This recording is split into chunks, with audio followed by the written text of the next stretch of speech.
우리는 회개의 눈물로 부활의 본을 맞이해야 합니다.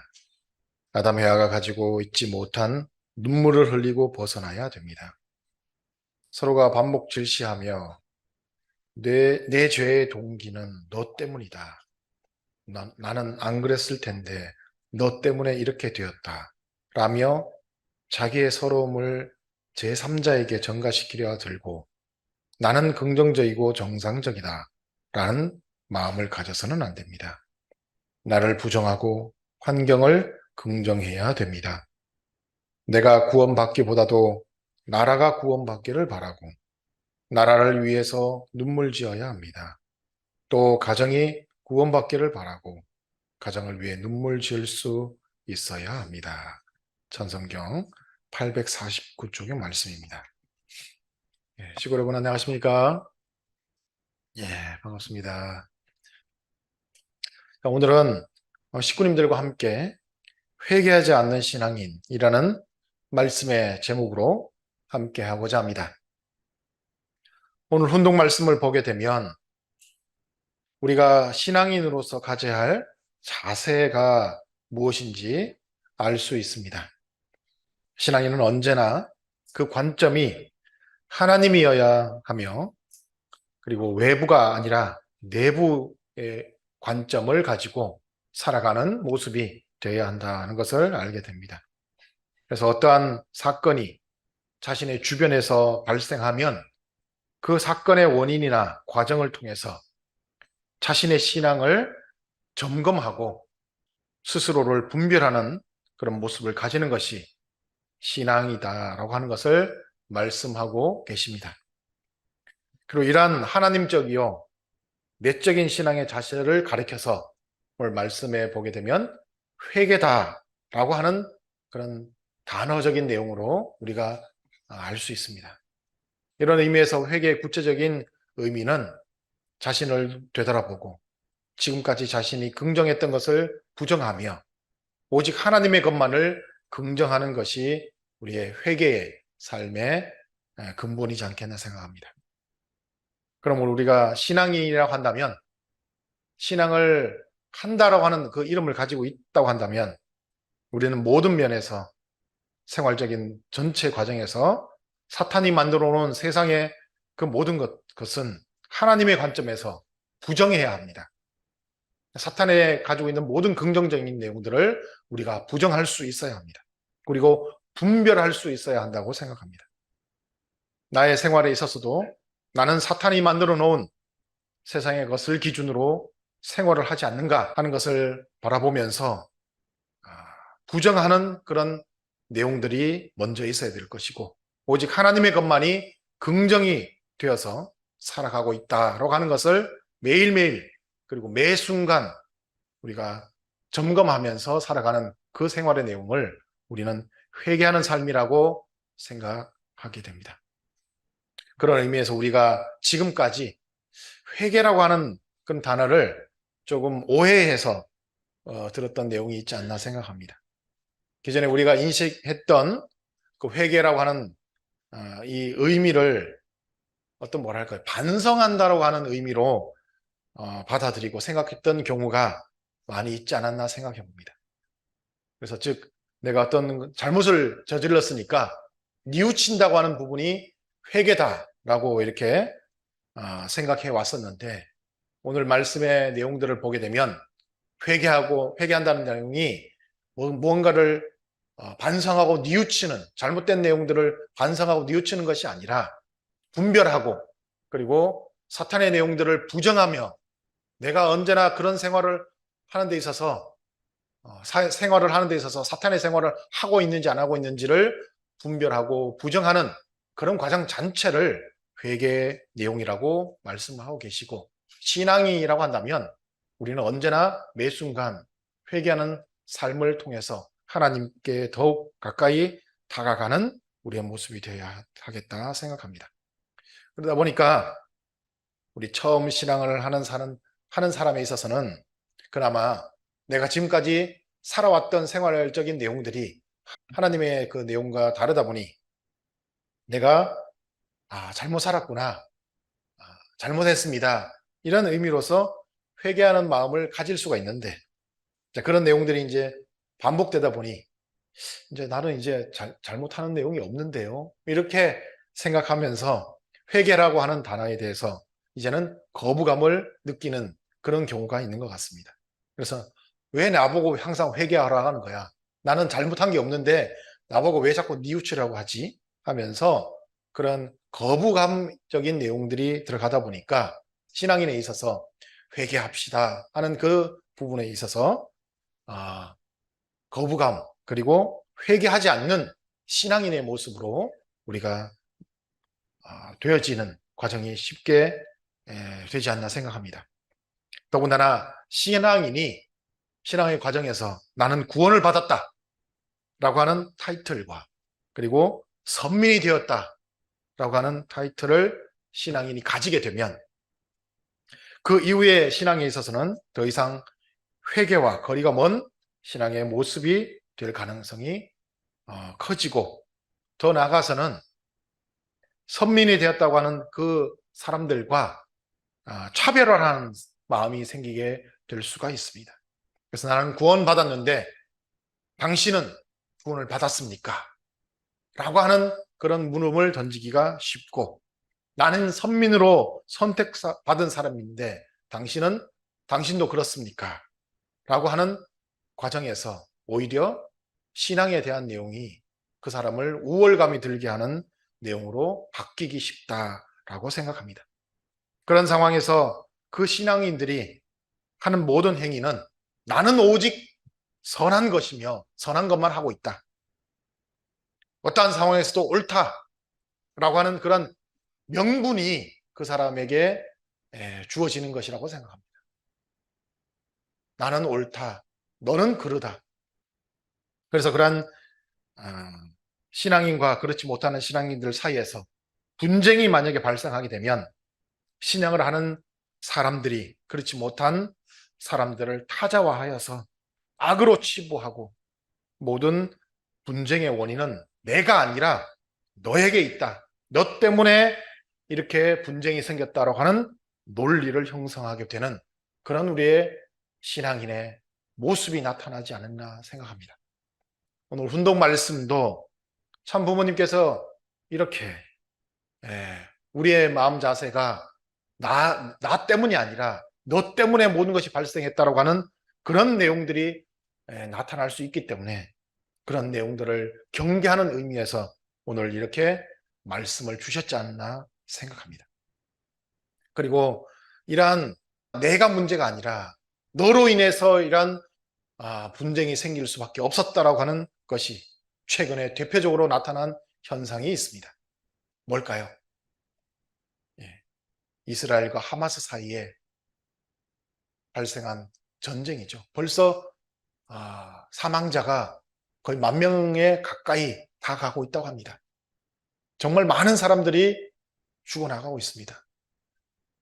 오히려 싸움을 하는 데 있어서 군인들끼리 치고받고 싸우면서 뭐 청격전 가운데 죽었다라고 하면 그나마 자기 싸우고자 하는 사람들이 싸우기 때문에 그렇다 할지라도 싸우기를 원하지 않는 민간인들, 특히나 여성들과 어린아이들의 죽음이 너무나도 많습니다.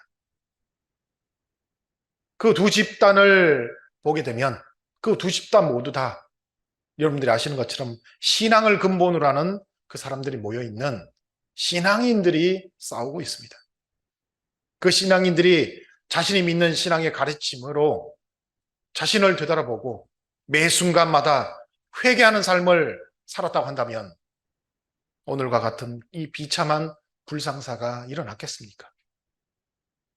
언제나 상대를 타자화해서, 그리고 선민의식에 빠져서 자신만이 오직 선이라고 하는 그런 의식에 사로잡혀 있기 때문에 이런 서로의 분쟁 원인을 상대방에게 전가하고 그 모든 내용의 분쟁이 발생하는 원인이 되지 않았나 생각해 보게 됩니다. 자, 그렇다면 우리의 신앙은 어떻다고 생각하십니까? 우리의 신앙은 어떻습니까? 우리도 보게 되면 메시아, 구세주, 재림주, 참부모님을 모시고 있는 사람들입니다. 그리고 우리야말로 진정한 영육 아울은 구원을 받았다고 자부할 수 있는 사람들입니다. 그렇죠? 심지어 최근에는 첨보가정이라고 하는 타이틀까지 주시며 인류 역사상 한 번도 가보지 않은 그런 섭리의 노정을 체휼하게 하시는 그런 영광도 우리에게 주고 계십니다.